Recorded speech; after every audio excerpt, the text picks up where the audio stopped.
नमस्कार, India voice देख रहे हैं आप और मैं हूं आपके साथ शिवम दुबे। खबर इंडिया वॉइस में आप सबका स्वागत। बुलेटिन की शुरुआत करेंगे, रुक करेंगे खबरों की ओर। कांग्रेस नेता पवन खेड़ा, जयराम रमेश, देवेंद्र यादव, उदित राज और अन्य पार्टी के नेताओं ने दिल्ली चुनाव के लिए कांग्रेस का घोषणा पत्र जारी किया। कांग्रेस ने कहा कि आज गारंटी शब्द सभी पार्टी इस्तेमाल कर रही है, लेकिन इस शब्द का इस्तेमाल कांग्रेस पार्टी ने कर्नाटक के चुनाव में किया था। हम जनता तक ये संदेश देना चाहते हैं कि कांग्रेस पार्टी जो कहती है वो करके दिखाती है। मनमोहन सिंह के प्रधानमंत्री रहते हुए कांग्रेस पार्टी एक कानूनी गारंटी के रूप में लाई थी जो पास हुआ था और उसका नाम राष्ट्रीय ग्रामीण रोजगार गारंटी अधिनियम था। गारंटी का मतलब ये जनता का एक अधिकार है, अगर उनसे किए गए वादे पूरे नहीं किए जाएं तो वो कानूनी रास्ता भी अपना सकते हैं। इसी कड़ी में कांग्रेस पार्टी ने दिल्ली के लिए 5 गारंटी दी।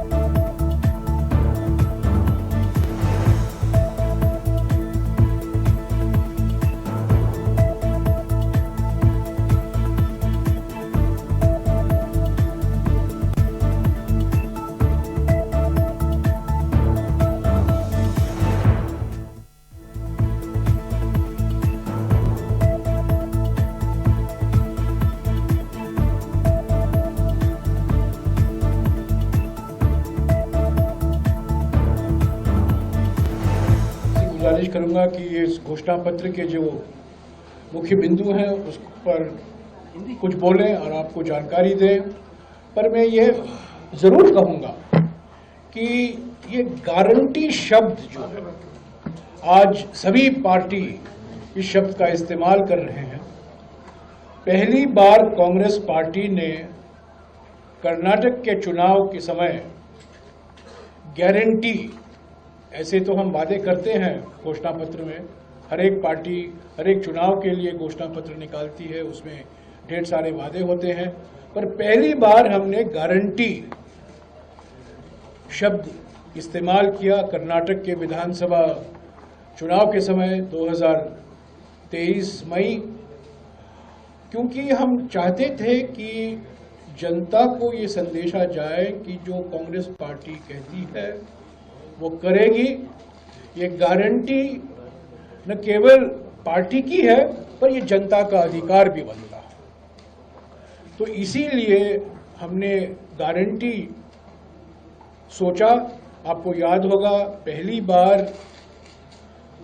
जब डॉक्टर मनमोहन सिंह जी प्रधानमंत्री थे, पहली बार किसी सरकारी कार्यक्रम को, कानून को गारंटी के रूप में हम लाए थे। पार्लियामेंट में पारित हुआ राष्ट्रीय ग्रामीण रोजगार गारंटी अधिनियम। ये गारंटी का माने ये है कि ये अधिकार बनता है जनता का, और अगर वो जो वादे किए गए हैं वो पूरा नहीं होता तो वो न्यायपालिका जा सकते हैं। यानी कि ये कानूनी अधिकार है, न केवल शासनिक अधिकार नहीं है पर ये कानूनी अधिकार है। तो ये गारंटी शब्द अभी सभी पार्टियां इस्तेमाल कर रहे हैं और दिल्ली के चुनाव के लिए कांग्रेस पार्टी ने 5 मुख्य गारंटी दी है। उसकी घोषणा भी हो चुकी है, उस पर काफ़ी विचार भी हो चुका है। अभी देवेंद्र यादव जी। तो अगली बड़ी खबर प्रयागराज से है, जहां पर महाकुंभ में आस्था का जन सैलाब और मौनी अमावस्या का शाही स्नान जारी है और सुबह से 4.5 करोड़ से ज्यादा लोगों ने स्नान किया। अब तक का 25 करोड़ लोगों ने स्नान किया। प्रयागराज से लगने वाले जिलों की सीमा अस्थायी तौर पर सील कर दी गई है, क्योंकि लगातार श्रद्धालु वो अमृत स्नान करने के लिए प्रयागराज जैसे तैसे पहुंच रहे हैं और भीड़ ज्यादा ना हो और स्थिति को काबू में किया जा सके, इसके लिए लगातार आसपास के सभी जिलों में सीमा को सील किया जा रहा है, ताकि प्रयागराज में जो ये 4.5 करोड़ के आसपास जो भीड़ पहुंची है इसे काबू में किया जाए। और अनुमानित अब तक 25 करोड़ से ज्यादा लोगों ने स्नान कर लिया है। तो आपको बता दें कि बीती रात जो घटना हुई वो ना हो और स्थिति को काबू में किया जाए, इसकी वजह से लगातार जो आसपास के जिले हैं प्रयागराज के, जैसे जौनपुर, आजमगढ़, गोरखपुर, ये जो आसपास के जिले हैं, इनको अगर सील कर दिया जाएगा तो जो भीड़ है वो ज्यादा नहीं हो पाएगी और ऐसे में जो श्रद्धालु पहले ही पहुंच चुके हैं वो बाकायदा स्नान करके वो धीरे धीरे अपने घर को लौटेंगे और फिर स्थिति नॉर्मल हो जाएगी और उसके बाद फिर जिलों की जो समस्या है, जिलों की जो भीड़ है, उन्हें फिर प्रयागराज में प्रवेश करने दिया जाएगा। तो ये तस्वीरों के जरिए हम आपको दिखा रहे हैं, आप इन तस्वीरों को देखिए और इस बात का अंदाजा लगाइए कि प्रयागराज में जो श्रद्धालु अमृत स्नान करने के लिए पहुंच रहे हैं महाकुंभ में, ये दृश्य अद्भुत है, अकल्पनीय है, अविस्मरणीय।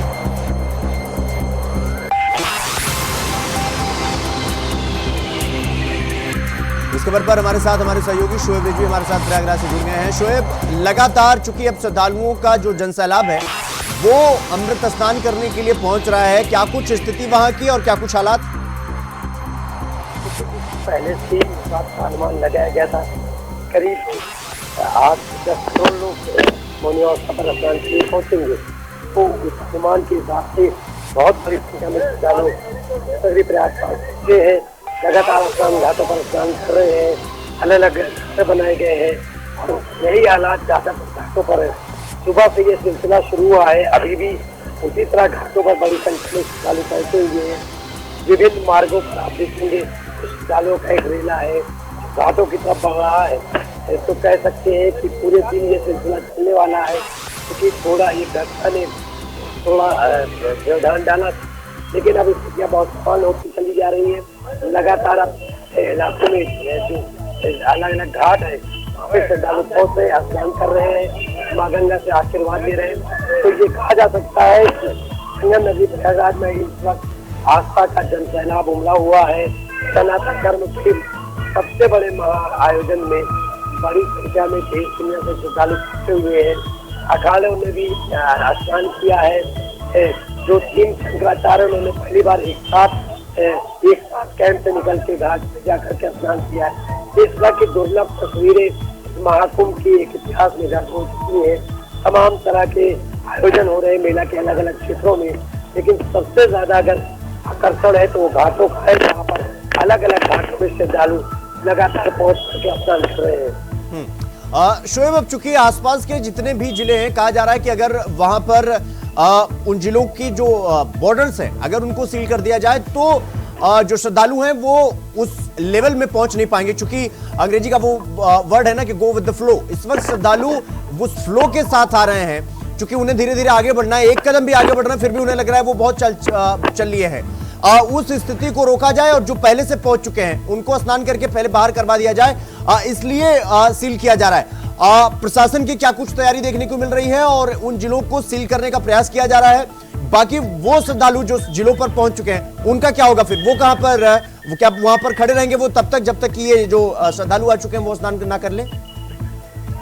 देखिए शिवम, ये दृश्य मैं सुबह से देख रहा हूँ।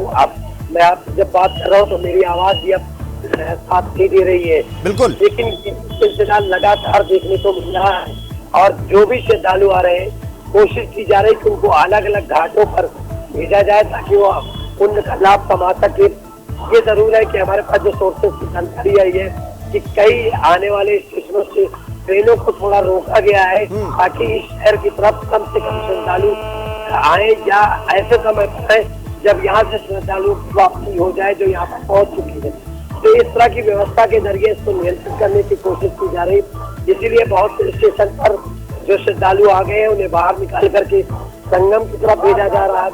जो लोग स्नान कर चुके हैं उन्हें संगम से अलग अलग स्टेशनों पर भेजा जा रहा है ताकि जो रोटेशन है वो बना रहे। जैसा आप कह रहे थे कि भीड़ का एक बड़ा समूह जब साथ में चलने लगता है तो जिस तरह वो बढ़ता है उसी तरह बढ़ता जाता है। प्रशासन की कोशिश है कि अलग अलग रास्तों से इन्हें भेजा जाए ताकि वो अलग अलग घाटों पर जाए। अलग अलग घाटों पर रहने से भीड़ का दबाव घाटों पर नहीं पड़ेगा, क्योंकि जो घटना हुई उससे कहीं ना कहीं प्रशासन का देना बहुत जरूरी है ताकि शोएब, अब चूंकि हम प्रशासन की व्यवस्था का मुद्दा उठा रहे हैं, सवाल खड़े कर रहे हैं, 4.5 करोड़ लोग लगभग कल स्नान किए हैं, मतलब अभी स्नान चल रहा है। अब 4.5 करोड़ अगर देखा जाए तो लगभग 30 से ज्यादा ऐसे देश हैं जहां पर इतनी जनसंख्या नहीं है, और एक दिन में प्रयागराज में इतने लोग पहुंच रहे हैं। और कल जो दुर्घटना घटी वो तो भगवान प्रयागराज का आशीर्वाद है कि दुर्घटना उतनी बड़ी हुई नहीं। वैसे 4.5 करोड़ में अगर भगदड़ मची तो हम लोग कल्पना भी नहीं कर सकते कि स्थिति कितनी भयावह हो सकती थी। प्रशासन की इसे मुस्तैदी कहेंगे या लापरवाही? देखिए शिवम, इस वक्त इसका बात करना इसलिए भी उचित नहीं है क्योंकि अभी प्रशासन के लिए सबसे बड़ी चुनौती है कि जो इस वक्त लाखों करोड़ों की संख्या में श्रद्धालु है, उन्हें सकुशल स्नान कराना, उन्हें वापस उनके गंतव्य तक भेजना। कहाँ क्या लापरवाही, क्या कमी हुई, इस पर मंथन जरूर होगा क्योंकि ये घटना हुई है जिससे इनकार नहीं किया जा सकता।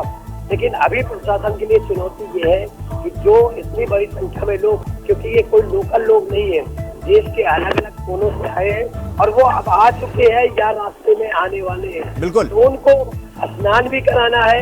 ये माँ गंगा की कृपा है, ये बड़ी घटना जो हो सकती थी इससे बचाया जा सका। उन लोगों का, जो लोग का जीवन खो रहा है, उनको हमारी श्रद्धांजलि भी है। लेकिन ये भी सत्य है कि ये बहुत बड़ी घटना बच भी गई है। अब प्रशासन कोशिश यही कर रहा है कि इसका जितनी गलती न होने पाए, इसीलिए बहुत फूक कर कदम रखा जा रहा है। ज्यादा भीड़ न इकट्ठा हो, इसके लिए रोटेट किया जा रहा है, अलग अलग घाटों पर भेजा जा रहा है और ये चलेगा। शोएब, प्रशासन की हम बात कर रहे हैं, आमतौर पर किसी भी प्रशासन के अधिकारी या हम पत्रकारों की बात की जाए तो हमारे लिए सबसे बड़ा टास्क होता है कि दुनिया के सबसे बड़े इवेंट को कवर करना, और इसके बाद हमारी पीठ थपथपाई जाती है। हमारे तो पसीने छूटे ही छूटे हुए हैं, प्रशासन के भी पसीने छूटे हैं। तो यानी कि लगभग 25 करोड़ लोगों ने स्नान किया, तो ये अधिकारियों के लिए या हम जैसे पत्रकारों के लिए ये कितना बड़ा टास्क हो जाता है कि इतनी भारी मात्रा में श्रद्धालु आ रहे हैं, उस इवेंट को कवर करना, और इसके बाद अधिकारियों के लिए वो चुनौती हो जाना कि इनको मैनेज करना। यानी कि अधिकारी से लेकर जितने भी जिम्मेदार लोग हैं, सबके पसीने छूटे हुए हैं इस वक्त। बिल्कुल शिवम, ये पसीने छूटे हुए हैं, बहुत बड़ी चुनौती भी है। और यही नहीं, खाली मेला क्षेत्र ही नहीं, बिल्कुल, मेला से निकलने के बाद जो रेलवे स्टेशन है, बस स्टैंड है, वहाँ पर भी बहुत बड़ी संख्या में लोग मौजूद रहते हैं। उनको भी सचेतन बनाना, से पहले भी सब चीजें हो चुकी है। तो ऐसे में प्रशासन के लिए चुनौती तब तक बनी रहेगी जब तक कि यहाँ से जो श्रद्धालु का मेला आया हुआ है वो स्नान करके सकुशल वापस, और इस स्थिति को बनने में कम से कम 1 से 2 दिन लगेंगे क्योंकि इतनी Your call has been kept. Shoaib, आपकी आवाज नहीं आ रही है, हम फिर जुड़ेंगे आपसे। लेकिन आपको बता दें कि 4.5 करोड़ लोग सुबह से स्नान किए। इस बात की आप सिर्फ यहां बैठे बैठे अनुमान लगा सकते हैं कि क्या दृश्य होगा और क्या तस्वीरें होंगी प्रयागराज में, जहां पर स्नान करने के लिए 4.5 करोड़ लोग। 4.5 करोड़, यह नंबर कितना बड़ा है, आप इस बात से अंदाजा लगाइए कि कई देशों की जनसंख्या इतनी नहीं है जितनी सिर्फ सुबह से स्नान कर चुके हैं प्रयागराज में। रुक करेंगे अगली खबर की। मौनी अमावस्या के मौके पर संगम में महाकुंभ में आस्था का जनसैलाब उमड़ा।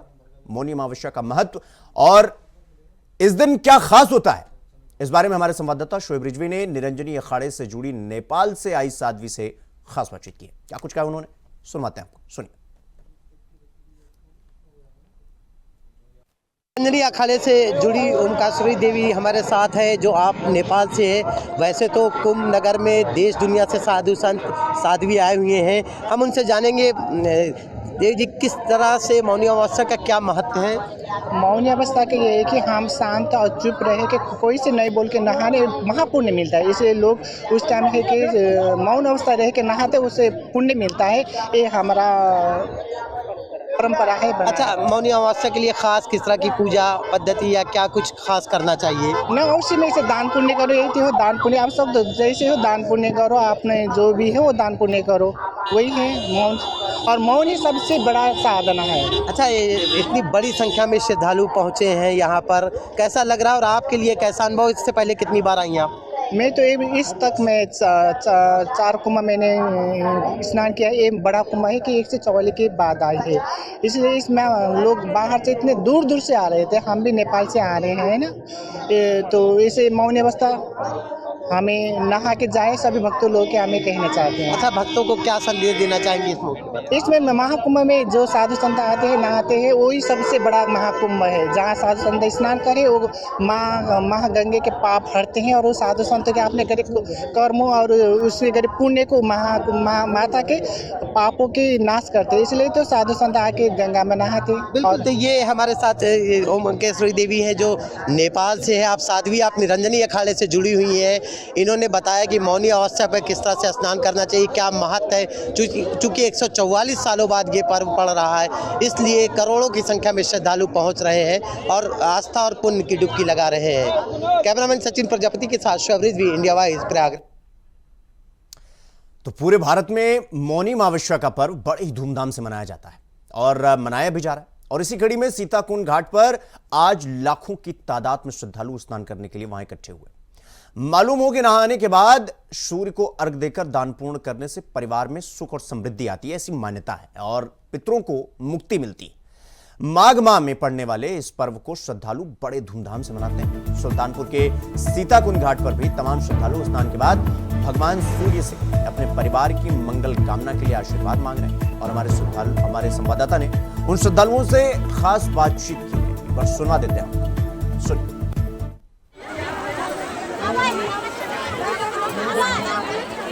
मौनी अमावस्या का पर्व पूरे भारत में बड़ी धूमधाम से मनाया जा रहा है। इसी कड़ी में आज सुल्तानपुर के सीताकुंड घाट पर भी आप देख सकते हैं तमाम जो है लाखों की संख्या में श्रद्धालु सीताकुंड घाट पर एकत्रित हुए हैं, जहां पर वो मौनी अमावस्या में नहान करने के बाद गौदान भी दे रहे हैं और उसके बाद प्रभु से ये कामना भी कर रहे हैं कि संपूर्ण परिवार जो है उसकी सुख समृद्धि बढ़े और पितरों को शांति मिले। इसी कड़ी में हमारे साथ मौजूद हैं गोमती मित्र मंडल के पदाधिकारी, उससे बात करने की कोशिश करते हैं।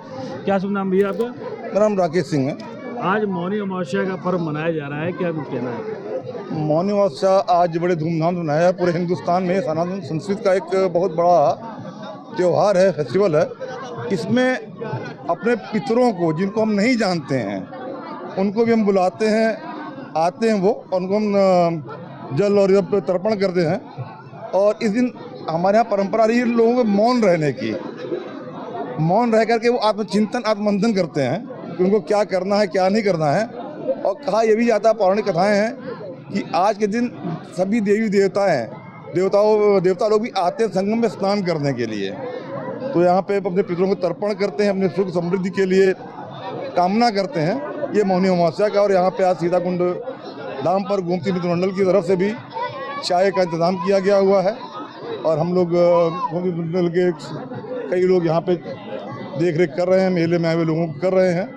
और यहाँ पे व्यवस्था प्रशासन की ओर से भी सुचारू रूप से चल रही है। कल उन्होंने लाइट का इंतजाम किया था, काफ़ी अच्छा किया हुआ है और बैरिकेडिंग वगैरह लगा रखी है, आप देख ही रहे होंगे। तो इस तरह से यहाँ पे चल रहा है।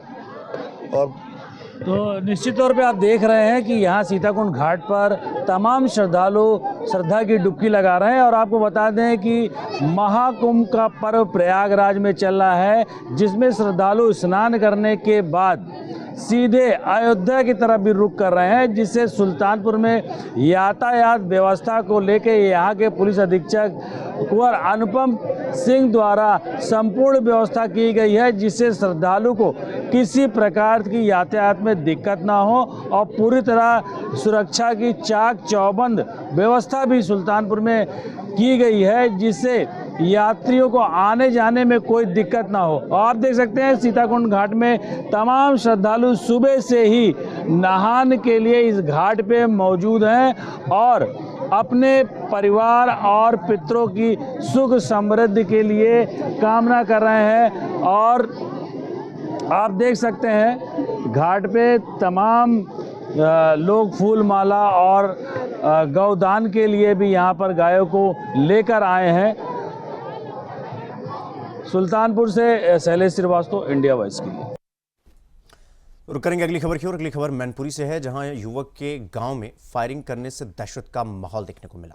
दबंग युवक ने मैनपुरी देहात के क्षेत्र नगरिया में फायरिंग की घटना की और पूरी घटना सीसीटीवी कैमरे में कैद हो गई, जिसका वीडियो सोशल मीडिया पर अब तेजी से वायरल हो रहा है।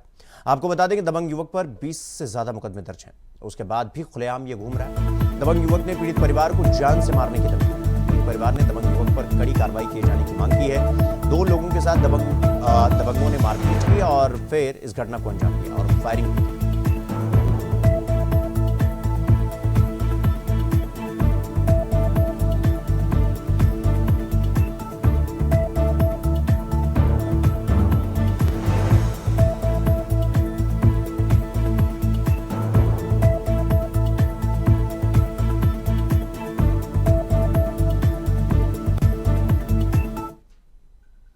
तो खबर इंडिया वॉइस में फिलहाल के लिए बस इतना ही। देश और दुनिया की तमाम खबरों को देखने के लिए देखते रहिए इंडिया वॉइस। नमस्कार।